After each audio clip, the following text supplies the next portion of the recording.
Would like to call the regular meeting of the Port of Centralia for April 1st to order. Would you please stand for the pledge of allegiance? Pledge allegiance to the flag of the United States of America and to the republic for which it stands, one nation under God, indivisible, with liberty and justice for all. Introduction.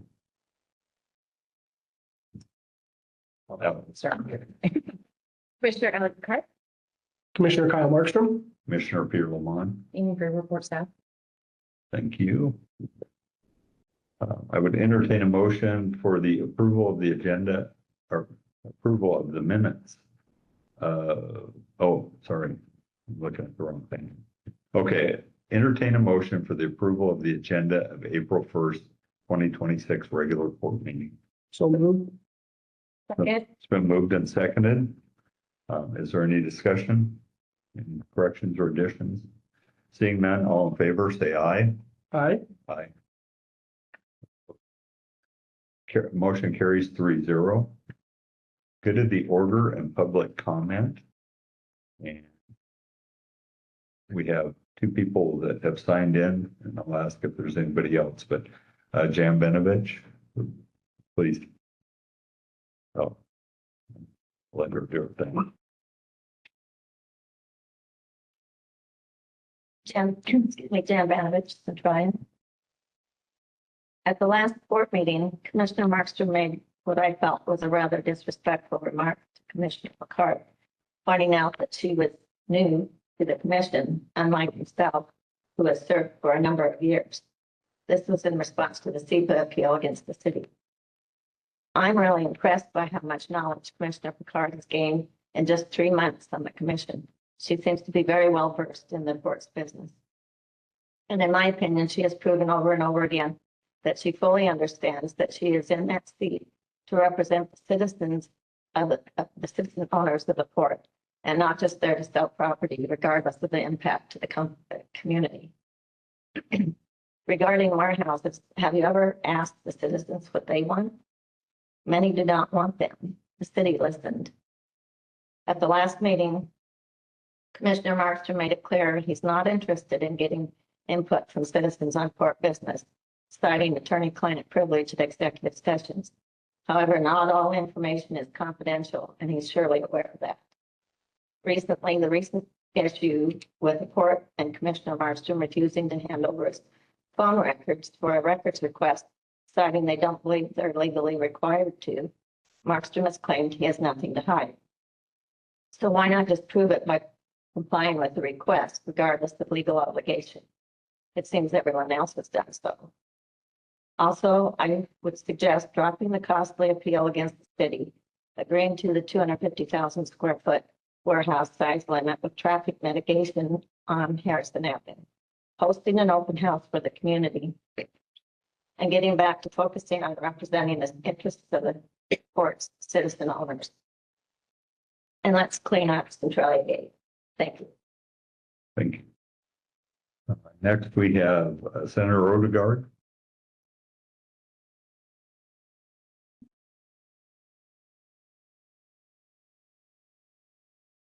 Gary Odegaard, Centralia, resident for a long time. Commissioners and Amy. Last time I suggested, but still hasn't been changed, that remote attendees will not have the ability to provide oral public comment, but may submit public comment to Amy before 2 o'clock of the meeting. I was hoping with new transparency and everything, it could open it up so people could make comment, speak to the system we have here. I forget the name, it's not Zoom, whatever. Is there still the phone system too, like we have in the past? They can call in as well. Because that has ability too, because I know I used to listen, and I would say at the appropriate time, the chair or whatever will allow you to speak, but it never happened. And so I hope you would consider that. Thank you. Thank you. Is there anyone else in the room that did not sign in that would like to speak? Seeing none, let's move on to the next section. I would look for a motion for the approval of the minutes of the March 18th regular meeting and public hearing. So moved. Second. Been moved and seconded. Is there any discussion? That's March 18th. Seeing none, all in favor, say aye. Aye. Motion carries 3-0. Move on to approval of warrants. Commissioners, I have before you warrants 24877 through 24895 totaling $69,031.14. Make a motion to approve warrants 24877 through 24895 in the total amount of $69,031.14. Second. It's been moved and seconded to approve warrants 24877 through 24895 in the amount of $69,031.14. Is there any discussion? Seeing none, all in favor, say aye. Aye. Aye. Motion carries 3-0. Old business, we had a discussion last time about court issued cell phone. I have a note here. Options are Boost Mobile and Track Phone. And Boost appears to be the cheaper option. I move that the commission approves staff purchase of Boost mobile phone devices and data plans for commissioners. Second. It's been moved and seconded. Is there any further discussion? I will say I appreciate the opportunity to look at that a little bit more before we voted, and I concur with that. So Yeah, I feel like given the light of what's been going on, hopefully it will help moving forward with a fresh start for us. thank you. Anything else? All in favor of the motion to accept Boost Mobile and have staff purchase phones for the commissioners, say aye. Aye. Opposed? Ayes have it 3-0. Thank you. New business, exclusive lease listing agreement for 2120 North Park Drive. Yes, this building is currently being occupied by Zub Technologies. They lease two buildings from the port, but they've notified us that they're going to be vacating the premises at 2120 North Park Drive. That's the larger building. Lee and Associates, who has listed some of our other building, has been very successful with that, has provided us a listing agreement to begin listing that building in June. Zeb will be in there through the end of June 30th, and she can start actually showing the inside of the building in June. So I would recommend your approval. Would entertain a motion for the exclusive lease listing agreement with Lee and Associates at 2120 North Park Drive. So Second. It's been moved and seconded. And is there any further discussion on that? I'd like to thank staff for their work on this issue. All in favor, say aye. Aye. Aye. Motion carries 3-0. I guess I goofed up. Is there any, anyone in the public that would like to comment on this leasing agreement? A good thing, because I found up there. Thank you. Essential updates, executive director report. I've included in the commissioners' packets the 7th and 8th Amendment with NWIW1. The 7th Amendment was to allow you to negotiate the 8th Amendment. The 8th Amendment with them allows, extends deadlines for closing based on issuance of a building permit on November 30th, whichever is sooner.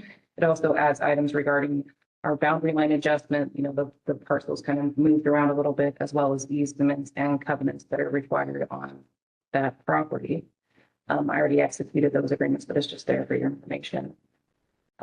Commissioner Picard and I attended a meeting with the city of Centralia on Monday regarding the development at Centralia Station. I felt it was a very productive meeting. City staff was very helpful in providing information and helping us further our development there. So we're looking forward to having more productive meetings in the future with them. And Commissioner Lamont and I attended non-mediation, I guess we're going to call it, with the city of Centralia and Lewis County yesterday. It was only an hour long. We discussed the current existing conditions regarding the industrial land. And, another meeting has been set up for April 24th, and that one's going to be 2 hours long. So we'll see what transpires from that. And the last thing I have for you is another breakfast with the president from Centralia College Foundation. It's being held Wednesday, April 8th, if any commissioners are interested in attending. That is all I have for you. Thank you. Commissioner reports? Yeah, so I've been attending a few meetings representing us, and so went to the volunteered at the Barn Bash and had a good conversation with Marie Gutenkamp Press. She came and she wanted to talk further, so we're working on setting up a meeting. She's interested in learning more about the North Industrial Access. No promises, but just, you know, she's invested and wants to know more about what our needs are here. So I'm going to be advocating for us. And yeah, just we've reviewed all of the applications for the executive director position, and we're making steps towards what we'll do with that next. But it was good to be able to review all of those and kind of start making progress. So yeah, thank you to everyone who applied. We'll be in touch. I don't have anything to report today. As Amy mentioned, I attended a meeting with the city and with the county, and we were talking about the moratorium issue. And we will have further talks on that. I think it's productive. My goal is that we all sit on the same page, that we all have similar design guidelines, and we're working towards those issues. So that's still ongoing. Was any decision made or progress or No, we're still talking, and we're still talking about what? moving in a positive manner. Just basically what it boils down to, are we having a moratorium or are we not having a moratorium? My personal opinion is if we have a moratorium, that's disadvantageous to us. It limits what we can use the property for, and we have no idea what it's going to be used for. Had we had a moratorium, 8 or 10 years ago, we wouldn't have UNFI sitting there. So what happens is we're in the real estate selling business. And we have a developer that's interested in buying our next largest piece of property. And we are potentially limiting what they can use that for. So I think that's an issue. So anyway, that's it. There will be more to come on this. So where's the city stance then? Well, the city still has a moratorium, like. I'm just saying, like, is there middle ground found? If there, And we haven't discussed building sizes or anything. It's really early planning, like, so what we currently have. Yeah. We haven't gotten into discussions of quite yet they talk about what they envision in regards to like living wage. And, but building size or any of that has not been brought up yet.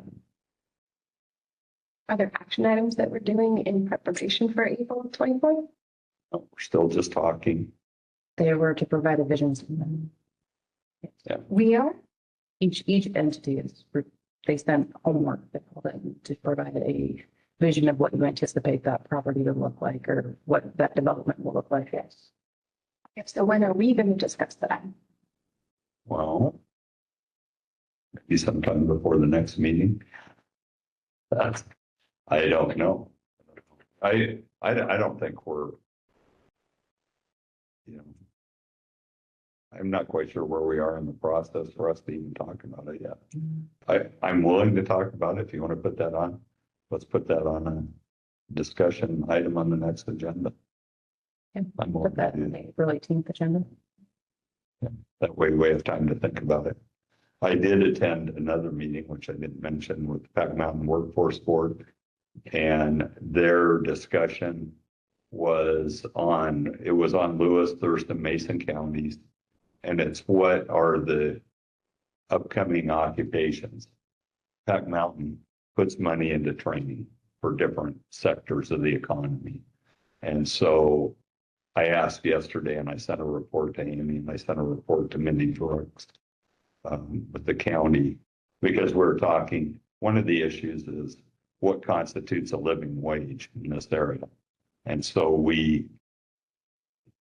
developed what their thoughts were on the things that were out there for potential up and coming jobs. And the county had a listing like that, but they had it from a different source. We submitted some as well. Yeah. So and the port has done studies like that too. So hopefully we can come up with something.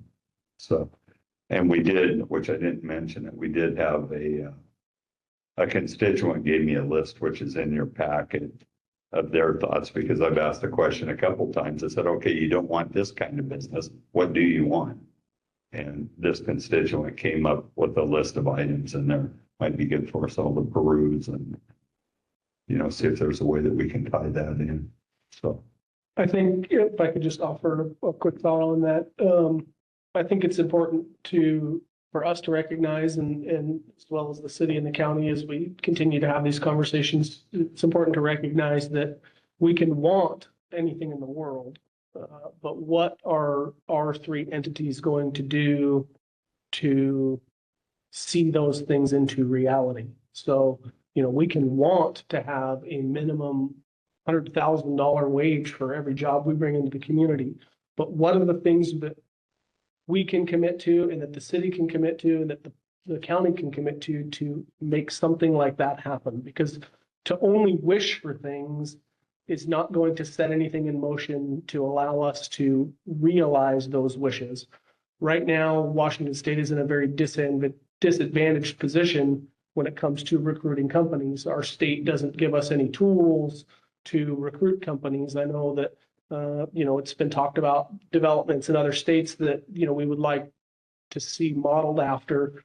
But those states have entire departments that's entire mission is to poach businesses from neighboring states and offer tax incentives and offer rebates and offer training and offer things that currently we don't offer. So I think one thing that's important to remember is as we continue these talks, if we're going to shoot for the stars, we need to also have a strategy behind trying to bring that business here. I have not witnessed any large scale manufacturing or tech companies that are moving to Washington State from outside Washington State. So if those are the types of jobs we're going to target, we're also going to have a very comprehensive plan to entice those companies to come here, because, we can set a number on a wage, but I don't think the city of Centralia or the county is going to pass an ordinance that, we have $100,000 minimum wage in Centralia, right? So, what are we going to do to see this through to fruition? Otherwise, what we'll end up doing is just taking large swaths of property off the market that will sit vacant for many decades.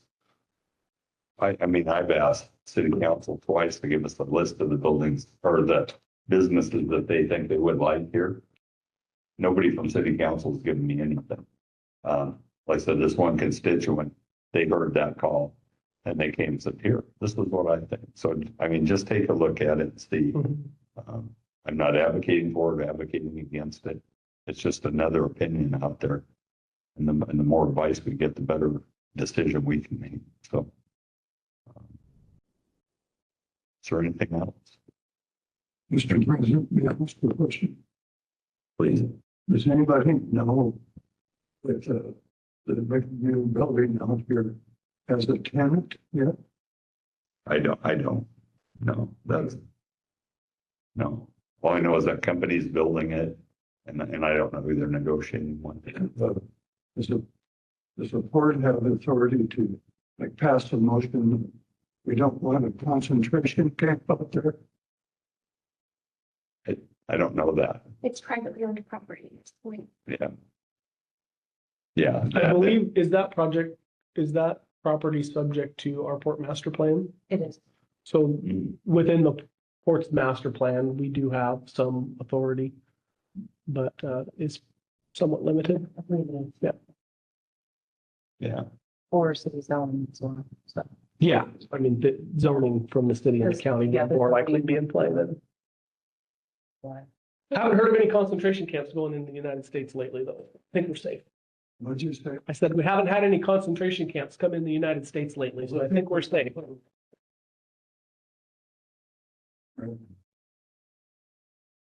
anything else? We're going for an executive session. Yes.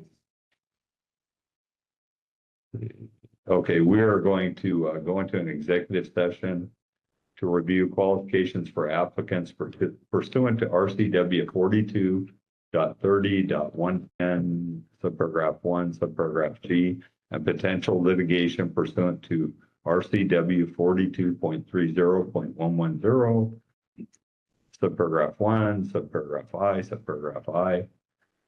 And so I would entertain a motion to adjourn to executive session to discuss the qualification for applicants pursuant to those two RCWs that I just mentioned. Executive session will be until we suspect 1 hour after the motion. So we'll say 4:20 with possible decision. So Second, It's been moved and seconded to adjourn to executive session till 4:20 with possible decisions to be made. So all in favor, say aye. Aye. Aye. Motion carries 3-0.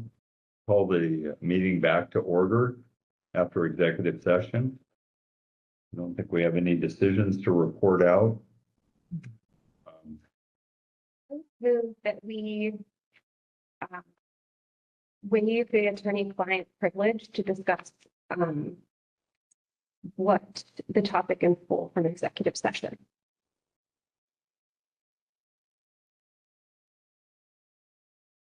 For a second. Hearing none. Motion Dies on the floor. dies. I move that we formally withdraw our appeal of Norwegian Woods STIPA, given light of new information. For a second. Hearing none, motion dies for lack of a second. I move that we formally vote on the board's legal strategy regarding the city. The city has now put $31,000 towards a citywide traffic study to switch the policy from mitigation fees to impact fees.